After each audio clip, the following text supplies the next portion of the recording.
Bismillahirrahmanirrahim. Assalamu alaikum 10th class students. How are you? Hope you all are fine by the grace of Allah subhanahu wa ta'ala. Student, we have studied chapter number 2 and in last lesson we have discussed statements, and today we are going to discuss a statement that is restore statement.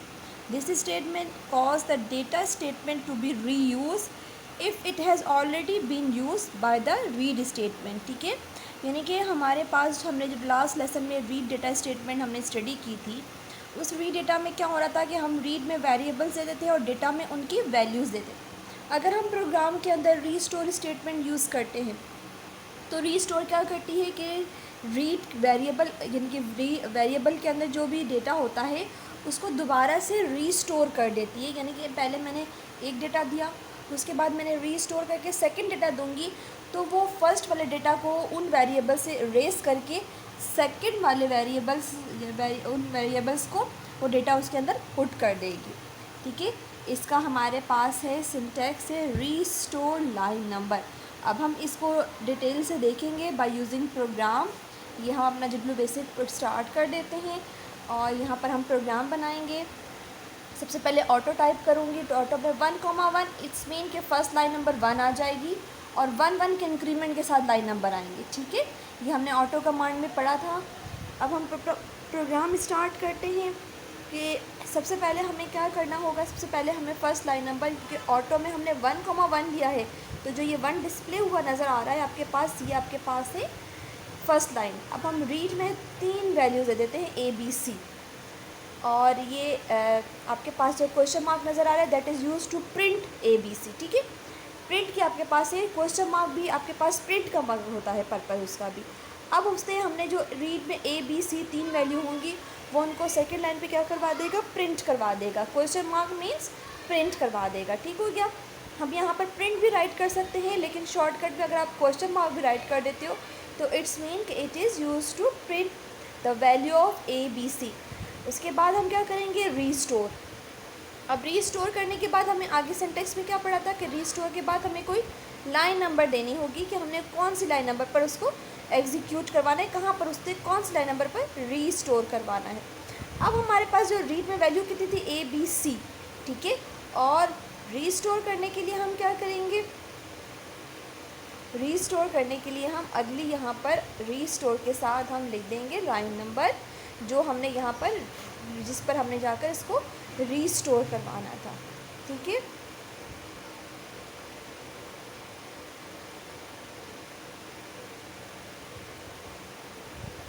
अब हम restore करवा देते हैं line number 7 पर।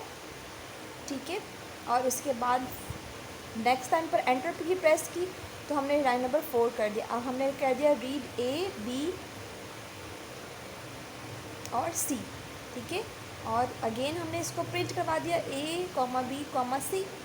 और उसके बाद हम क्या करवाएंगे, अब हम इसको दोबारा से इसको डेटा देंगे ABC का। हम डेटा क्या देंगे, फॉर एग्ज़ाम्पल A B 3 आपके पास न्यूमेरिक वेरिएबल्स हैं, तो इन न्यूमेरिक वेरिएबल्स के हम न्यूमेरिक वैल्यूज़ दे देते हैं, डेटा 10 20 30। ठीक है, उसके बाद अगेन डेटा हम कर देंगे और हम क्या कर देंगे, अब हम और जो रीस्टोर करने के लिए हमने जो वैल्यू चेंज करनी थी वो हम दे देते हैं। हम दे देते हैं 100 120 एंड 140, और ये हमारा प्रोग्राम हो जाता है एग्जीक्यूट। अब हम इस प्रोग्राम को रन करेंगे तो आपके पास देखिए पहले आपके पास आ रहा है 10 20 एंड 30 और सेकंड पर आ रहा है 100 120 एंड 140। अब होता क्या है कि रीड ABC। अब जब रीड को यहाँ पर मिलेगा तो वो सबसे पहले कहाँ जाएगा, वो डेटा को सेव करने के डेटा को सेव करने के लिए लाइन नंबर 6 पर जाएगा। A के अंदर 20, B के अंदर 20 और C के अंदर 30 को फर्स्ट लाइन में एग्जीक्यूट करवा दिया। जब उसको रीस्टोर मिलेगा 7 तो वो ABC को प्रिंट करवाने के बाद अगेन लाइन नंबर 7 पर जाएगा, और 7 पर जाने के बाद उसको लाइन नंबर 7 पर कौन कौन सी वैल्यू मिलेंगी, 100 120 एंड 140। तो वो जो ABC में वैल्यू हमारी स्टोर थी 10 20 30 उसको इरेज करके और उनकी जगह पर वो कौन सी वैल्यू को पुट कर देगा, 100 120 और 140 को उनके अंदर रीस्टोर करवा देगा। ठीक है, यानी कि हमारे पास पहले जो हमारे पास वैल्यूज़ थी, पहले हमारे पास रीड के अंदर वो वैल्यू हुई जो फर्स्ट वाले डेटा के अंदर वैल्यू होंगी। उसके बाद हमने जैसे ही रीस्टोर करवा कर हमने 7 लाइन नंबर दे दिया। 7 लाइन नंबर का मतलब क्या है कि वो उस एग्जीक्यूट कहाँ पर करेगा, लाइन नंबर 7 पर जाकर उसको एग्जीक्यूट करेगा। यानी कि वो लाइन नंबर ABC को 1, 10, 20, 30 को प्रिंट करवाने के बाद कहाँ पर चला गया, वो लाइन नंबर 7 पर चला गया। और लाइन नंबर 7 पर जाने के बाद उसने A, B और C के अंदर कौन सी वैल्यू स्टोर कर ली, 100, 120 और 140। और जब हमने दोबारा उसको प्रिंट करवाया ABC को, तो ABC को उसने प्रिंट करवाने के बाद जो उसकी वैल्यूज़ थी रीस्टोर के बाद, वो क्या हो गई थी, 120, 100 वो प्रिंट करवा दी। अब हम दोबारा इस प्रोग्राम को रन करते हैं। देखिए आपके पास 10, 20 एंड 30 आपके पास आ गया, 100, 120 एंड 140 जो हमारा प्रीवियस आउटपुट था। ठीक है, यानी कि वो उसने पहले एक नंबर जो पहले स्टोर करवाए थे वो डिस्प्ले हो गए और बाद में आपके पास जो नंबर थे आपके पास वो डिस्प्ले हो गए। ठीक है, यानी कि रीड डेटा का मकसद क्या होता है, रीड डेटा का मकसद ये होता है कि अगर आपके प्रोग्राम में रीड डेटा आपके पास अगर यूज़ हो रहा है तो वो उसको क्या करती है, रीस्टोर करवा देती है वैल्यू। उम्मीद है कि आपको ये प्रोग्राम अच्छे से समझ में आ गया होगा। ठीक है, आप इसी तरह एक और प्रोग्राम भी राइट करके ख़ुद से एग्जीक्यूट करने की कोशिश कीजिएगा ताकि आप लोगों को जो भी कन्फ्यूजन है वो मज़ीद आपके पास हो जाए। ठीक है स्टूडेंट्स, तो अब चलते हैं अपनी नेक्स्ट स्टेटमेंट की तरफ। जो हमारे पास क्या थी, वो हमारे पास थी प्रिंट इनपुट स्टेटमेंट। ठीक है, इनपुट स्टेटमेंट के बारे में आप पहले भी पढ़ चुके थे। अब हम एक दफ़ा फिर उसको स्टडी कर लेते हैं। ये हमारा रीड डेटा का प्रोग्राम है। ठीक है, इसको आप नोट डाउन कर लीजिएगा। और अब हम बढ़ते हैं अपने सेकंड स्टेटमेंट की तरफ, दैट इज़ इनपुट स्टेटमेंट।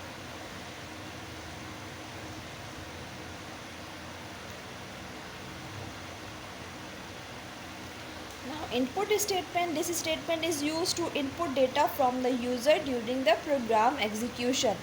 ठीक है, प्रोग्राम के एग्जीक्यूशन के दौरान हमें जो वैल्यू हम देते हैं प्रोग्राम को एग्जीक्यूट करवाने के लिए, वो हमारे पास वैल्यू क्या कहलाती है, वो इनपुट वैल्यू कहलाती है। और वो इनपुट वैल्यू कौन सी वैल्यू की मदद से दी जाती है, इनपुट स्टेटमेंट की मदद से दी जाती है। इसका हमारे पास सिंटैक्स क्या है, input semicolon prompt string comma separated list of variable. ठीक है, सबसे पहले हम इनपुट लिखेंगे, उसके बाद हमने कोई स्ट्रिंग अगर देनी है तो वो हम इन्वर्टिस कॉमास में देंगे, फिर हम सेमीकोलन यूज़ करेंगे और फिर हम आगे लिस्ट ऑफ वेरिएबल देंगे।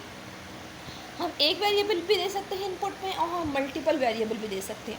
अगर हमें मल्टीपल वेरिएबल देना होगा तो हम हर एक वेरिएबल के बाद उसको सेपरेट किसके साथ करेंगे, हम कॉमा के साथ उसको सेपरेट भी करेंगे। ठीक है, ये इसका सिंटैक्स है और ये आपके पास इसका ऊपर आपके पास पर्पस है और नीचे आपके पास इसका सिंटैक्स हो गया। ठीक है, और ये आपके पास आपके होम टास्क आ गया। You have to learn purpose and syntax of the restore and input statement. ये आपका होम टास्क है। ठीक है, इंशाल्लाह नेक्स्ट प्रोग्राम में हम लोग इंशाल्लाह बनाएंगे program that is about the input statement. अपना ख्याल रखिएगा। फ़ी अमान अल्लाह। अस्सलामु अलैकुम व रहमतुल्लाहि व बरकातुहू।